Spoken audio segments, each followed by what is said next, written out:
Abriremos esta sesión 1, denominada Clima y Agua, con la charla magistral Cambio, precipitaciones en Aysén, estado de conocimiento y pronóstico. Dejamos entonces, en este inicio de la sesión número 1, con ustedes al doctor Juan Pablo Boisier. Sí. Bueno, buenos días. Muchas gracias a la Corporación por Aysén y al CIEP por esta invitación. Es un gusto estar acá. De hecho, la última vez que vine a hablar acá a Coyhaique fue en un congreso que organizó el CIEP hace más de 2 años, justo la semana después del estallido social, ya en octubre de 2019. Así que fue un evento medio truncado, llegaron como la mitad nomás de los presentadores y bueno, después no nos vimos más. Con la pandemia no nos vimos más en 2 años, así que realmente está un gusto poder hacer estas actividades presenciales y poder discutir más de cara a cara. Bueno, yo les voy a hablar de cambio climático y de cambio en las precipitaciones, en el régimen de precipitaciones en particular, que es a lo que me he dedicado bastante los últimos años. Y bueno, si pasamos la presentación, por favor, quería dividir esta presentación en 3 partes. Bueno, quería hablarles primero que nada de hacer como un recuento de cosas que hemos aprendido de las observaciones históricas, que es muy importante para poder entender un poco mejor lo que nos muestran los modelos de clima hacia el futuro, ¿ya? Y después quería orientar un poco la presentación viendo el tema de este seminario, orientarlo un poco más a las certidumbres o incertidumbres que se tienen del cambio climático en Patagonia chilena, y en particular algo que es muy importante, que son las proyecciones a escala regional, ¿ya? Porque los modelos nos dicen muchas cosas, pero finalmente cuando uno necesita datos para la toma de decisión, para la evaluación del recurso hídrico, uno necesita información realmente que sirva a la escala de cuenca, ¿ya? Y ahí tenemos bastante actividad dentro del centro que estamos desarrollando. Y finalmente también les quiero hablar de una iniciativa que estamos también desarrollando respecto de seguridad hídrica. Siguiente, por favor. Bueno, y esta presentación la quiero partir un poco al revés. Quiero poner como unos puntos de conclusiones, de resultados de una serie de trabajos que se han desarrollado en la última década, que tienen que ver con algo que es muy importante en la ciencia del clima y en particular en la ciencia del cambio climático, que es la detección y la atribución de cambios, en particular en Chile, ¿ya?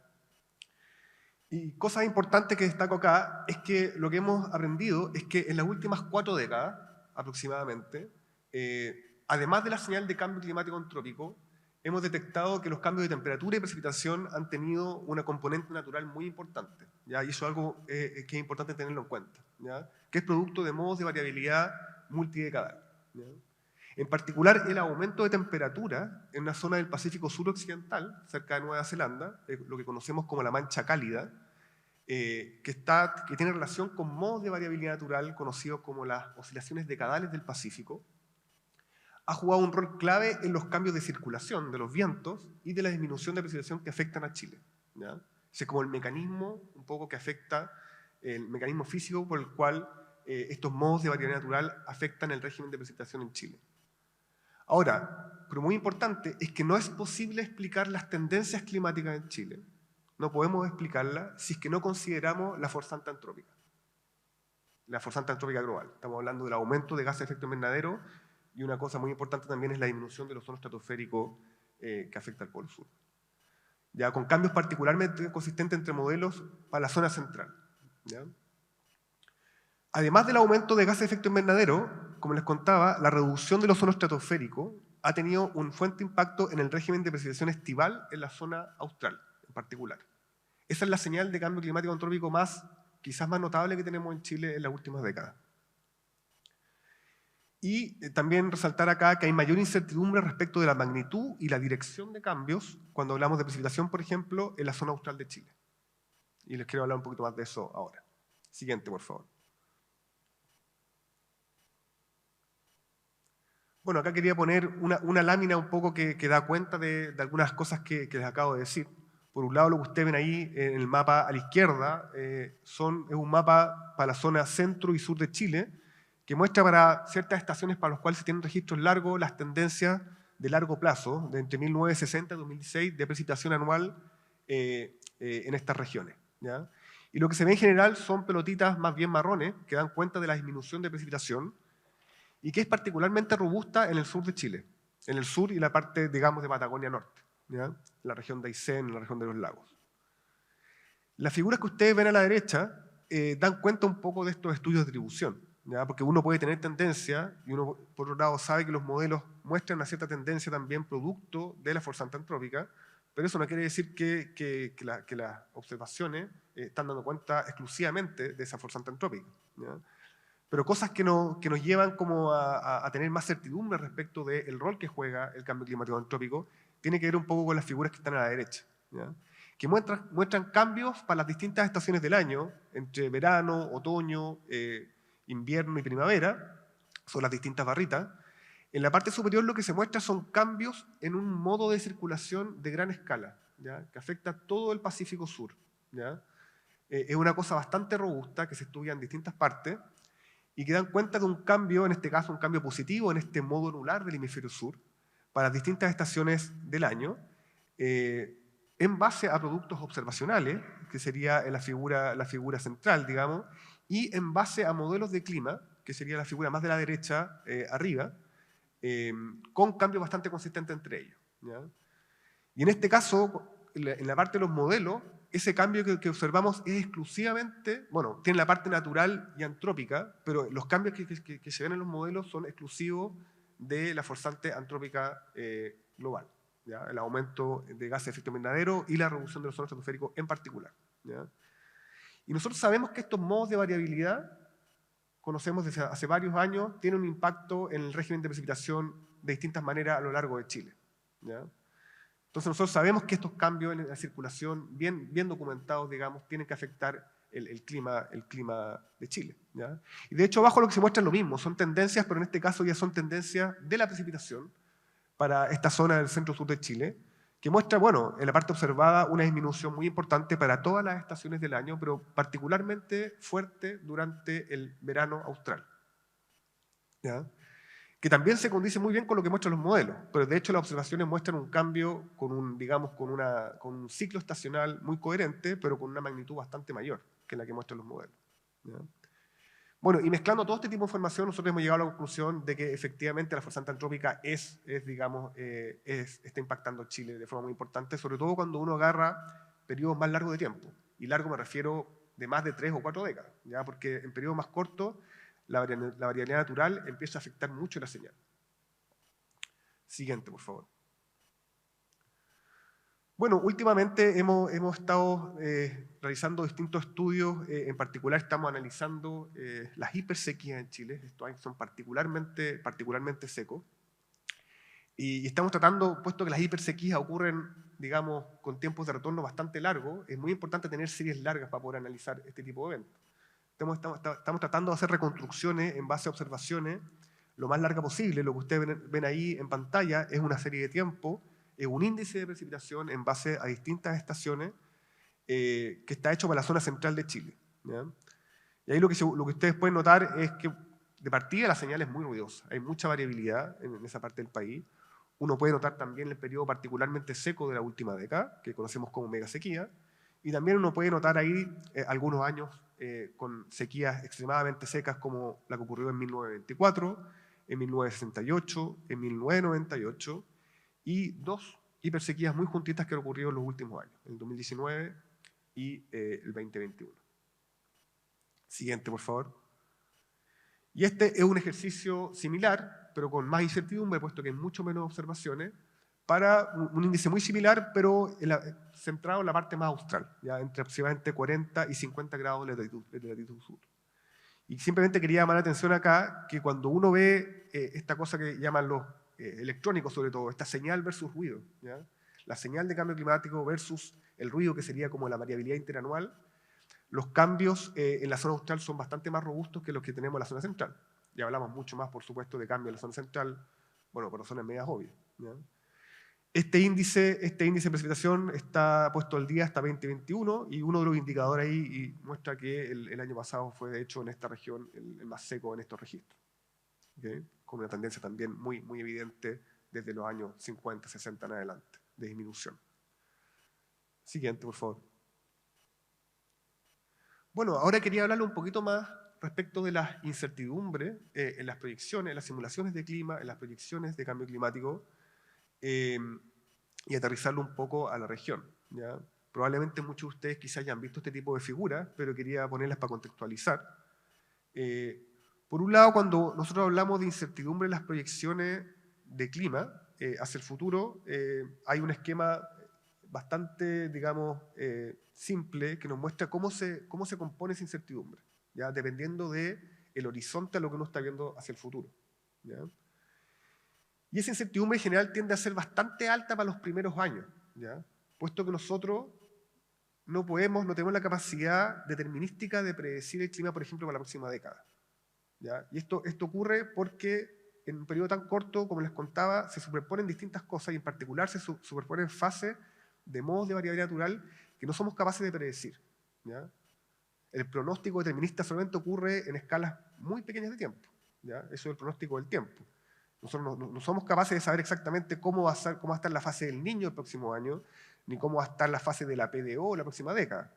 Entonces eso hace que cuando uno quiera proyectar a muy corto plazo, tengamos una incertidumbre muy grande. Y eso es lo que muestra un poco la figura a la izquierda, ¿ya? Donde la incertidumbre aumenta mucho al principio.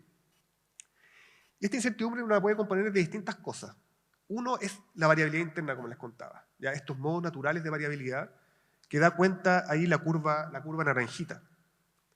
Por otro lado, la incertidumbre también depende de cómo nosotros conocemos los procesos físicos que afectan el clima, ¿ya? Y eso da cuenta la curva que dice ahí de modelo, ¿ya? Que puede ser modelo en un sentido amplio de la palabra o modelo bien específico orientado a los modelos numéricos del clima, ¿ya? Y finalmente tenemos otra componente de la incertidumbre que tiene que ver con el escenario socioeconómico, con cómo nos vamos a comportar como sociedad y cómo se traduce en ello las forzantes antropogénicas, y en particular el aumento de gases de efecto invernadero, ¿ya? Y en particular esa última componente, la componente societal, si queremos decirlo así, aumenta la incertidumbre, por supuesto, es cada vez mayor en la medida que uno se va alejando en el tiempo, ¿ya? Entonces, en base a estas tres fuentes de incertidumbre, uno puede reconstruir digamos, estas métricas de incertidumbre que tienen como quizás un mínimo ahí, dependiendo de la escala, por supuesto, en un lugar intermedio entre el corto plazo y el lejano plazo, ¿ya? Otra cosa que es muy importante cuando uno habla de incertidumbre es entender esta cosa que se conoce como la cascada de incertidumbre, dependiendo un poco de lo que uno quiera evaluar, ¿ya? Y ahí a la derecha se muestra un ejemplo de esta cascada de incertidumbre en base a un trabajo de Wilby y de Say de 2010, que parte, digamos, con una incertidumbre, primero que nada, precisamente esta incertidumbre de escenario, ¿ya? Que les estaba contando, ¿ya? Cómo nos vamos a comportar, cómo se traduce eso en emisiones globales. Después, claro, tenemos esta incertidumbre del modelo teórico y del modelo numérico que tenemos, ¿ya? Después hay cosas que tienen que ver con los cambios de escala, cómo nos pasamos de incertidumbre a escalas globales a escalas regionales, ¿ya? No es lo mismo hablar de la incertidumbre que tenemos, por ejemplo, respecto al aumento de temperatura media del planeta versus la temperatura que tenemos en la región de Aysén hacia el futuro, ¿ya? En la medida que uno se va a casos más particulares, la incertidumbre siempre aumenta. Y finalmente también, si uno quiere ya pensar en cosas como riesgo, vulnerabilidad, hay incertidumbres asociados a los impactos, ¿ya? Que es lo que se muestra hacia el final. Bueno, yo les voy a hablar, siguiente por favor, un poquito más respecto, más que nada, de cosas que estamos tratando de evaluar de la incertidumbre, pero solamente la incertidumbre asociada al modelo, ¿ya? No me voy a meter acá con los escenarios de emisiones, ni tampoco con modelos de impacto, pero sí con lo que pasa con los modelos de clima y en particular con la regionalización de los modelos de clima. Siguiente, por favor. Bueno, y para mostrarle un ejemplo nomás, lo que ustedes ven acá, por ejemplo, son también proyecciones en base a simulaciones bajo el mismo escenario socioeconómico hacia el futuro, proyecciones de cambio en la precipitación. Estos son mapas que están ahí centrados en la zona del Pacífico suroriental, ustedes ven la costa de Chile, y los colores son cambios en la precipitación simuladas por dos modelos bajo un mismo escenario socioeconómico, ¿ya? Y para el mismo periodo, etcétera, ¿ya? Pero son dos modelos distintos, que tienen físicas relativamente distintas, ¿ya? Y lo que ustedes ven ahí es que hay un modelo, por ejemplo, que proyecta unas tendencias negativas de precipitación, hacia la baja, digamos, que afecta buena parte de la zona centro hasta bien entrada a la región de Aysén y quizás la parte norte de la región de Magallanes, ¿ya?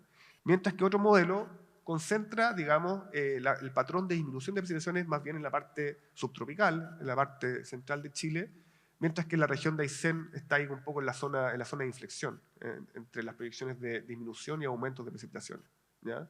Entonces, esto da cuenta de manera bien vívida la incertidumbre que tenemos a veces en nuestra forma de modelar, ¿ya? Entonces, claro, como yo les contaba al principio, la verdad es que los modelos son particularmente robustos comparados a otras regiones del globo. Cuando hablamos de precipitación, son particularmente robustos en mostrar una señal de decaimiento de la precipitación en la zona subtropical. Todos los modelos van hacia la misma dirección. Hay ciertas diferencias de magnitud, pero todos apuntan al mismo lado, cosa que no ocurre en otras partes del globo, ¿ya? Hay muy pocos lugares, es realmente complicada digamos, la física que hay detrás de la generación de precipitación, y la mayoría de los lugares hay digamos, señales muy, muy encontradas entre los modelos, ¿ya?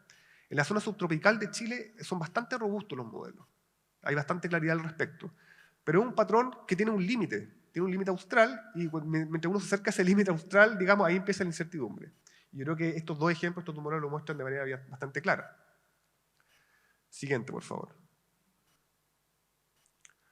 Bueno, entonces ahora les quería contar un poco qué es lo que estamos aprendiendo en base a una nueva generación de modelos.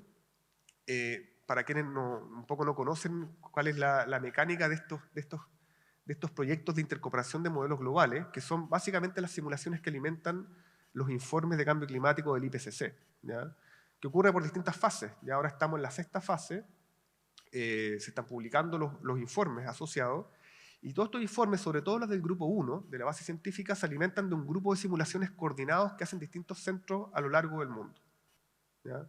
Son una cuarentena de centros desarrolladores de modelos que generan estas simulaciones para tener un diagnóstico robusto de cambio climático a escala global, ¿ya? Y ahora, bueno, hay una serie de simulaciones nuevas que están disponibles, que, digamos, se engloban dentro de este formato de proyecto, que buscan responder distintas preguntas. Son simulaciones ad hoc a responder distintas preguntas, ¿ya? Y una de ellas, quizás la más conocida para todos, son estas simulaciones que proyectan, digamos, el clima bajo ciertos escenarios socioeconómicos determinados. ¿Okay? Siguiente, por favor. Y bueno, lo que ustedes ven acá, por ejemplo, es como la misma figura que les mostré anteriormente, pero en este caso es un promedio multimodelo, ¿ya? De los cambios de precipitación a escala anual hacia mediados del siglo XXI, en base al conjunto de modelos de la fase anterior de este proyecto CEMIP y del proyecto nuevo que está a la derecha, ¿ya?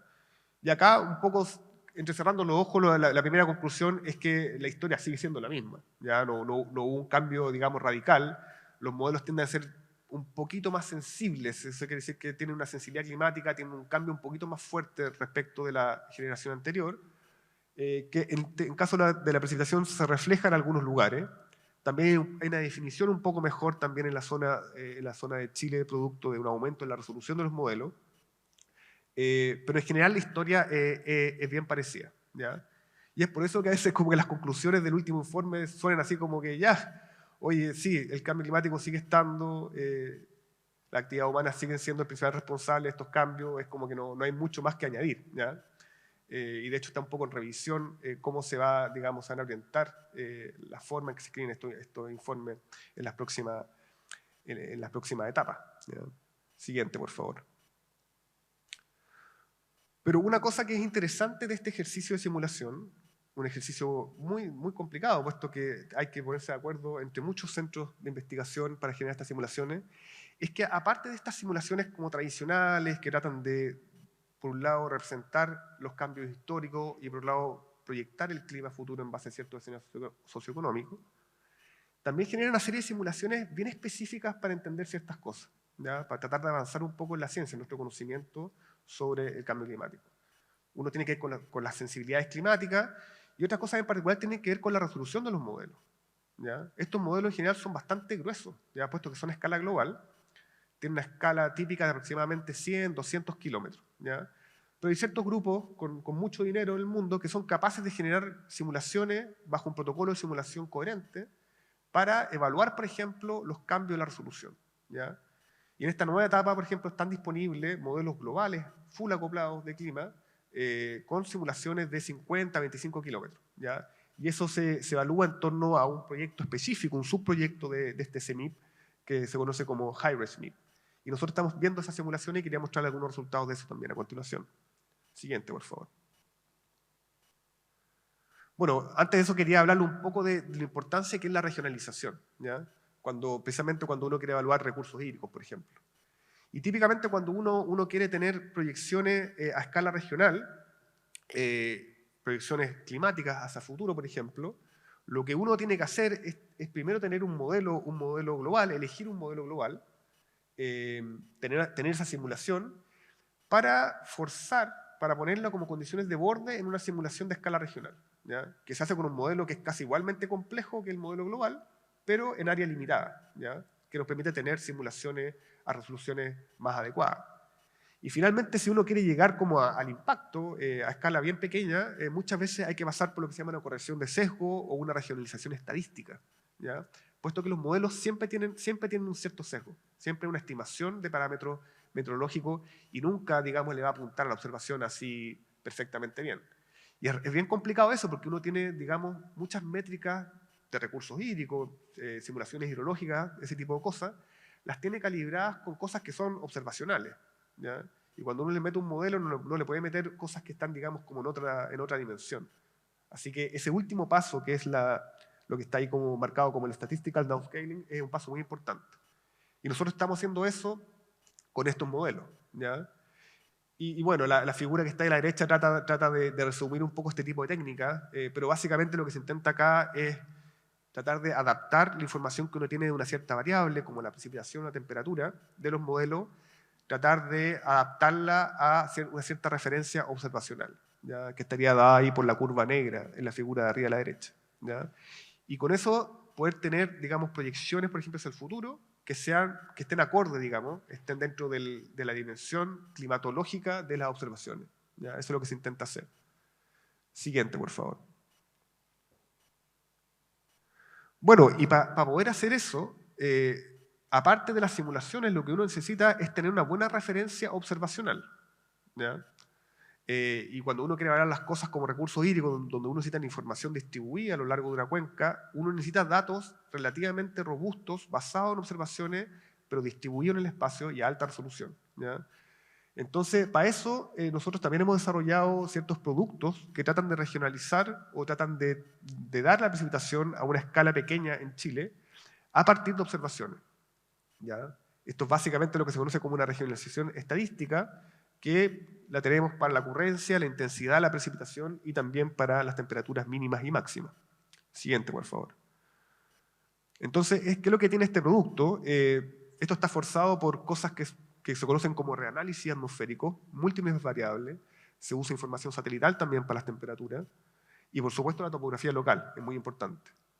El dominio de estos productos son 5 kilómetros de resolución, es bastante fino para datos climáticos, considera todo Chile continental y de una escala diaria, y en las nuevas versiones va a estar disponible desde 1950 hasta el presente, ¿ya? Los usos, bueno, este producto se está usando en la actualización del balance hídrico nacional, un proyecto que ya está en su quinta fase, que empezó en 2016 y termina este año. En general, para estudios hidrológicos se usa como forzante meteorológica, y un poco lo que nos lleva acá es la evaluación y la regionalización de modelos de clima, y estudios variados. Yo he visto pasar estudios que hacen relación entre clima y vegetación, por ejemplo, con estos productos, y también clima incendio. Siguiente, por favor. Entonces ahora quería volver al tema de los modelos y su resolución, ¿ya? Y acá les muestro una figura, unos mapas que dan cuenta de la climatología. Esta es la precipitación anual media para este periodo 1980-2014, en base primero a un modelo, digamos, con una resolución aproximadamente estándar. Es el mismo modelo, la misma física, pero con una resolución de aproximadamente 200 kilómetros. ¿Ya? Eso es lo que ustedes ven a la izquierda, ese es el mapa promedio anual de precipitación para la zona austral de Chile. Al medio lo que ustedes ven, como les contaba, es el mismo modelo, la misma física, pero corrido a una resolución de 50 kilómetros, ¿ya? Y lo que ustedes ven a la derecha es la referencia de este producto observacional que les contaba, ¿ya? Entonces, es bien notable cómo mejora, digamos, al menos el patrón espacial de la climatología de precipitación en esta zona cuando uno pasa, digamos, bajo los 100 kilómetros de resolución en estos modelos globales. Siguiente, por favor.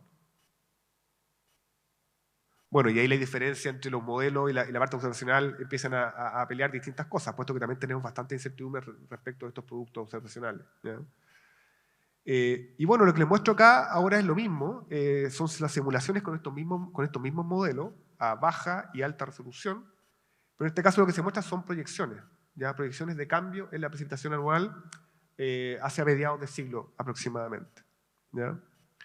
Y es bien notable cómo al menos los cambios absolutos en milímetros son muy distintos entre una simulación a baja y alta resolución, ¿ya?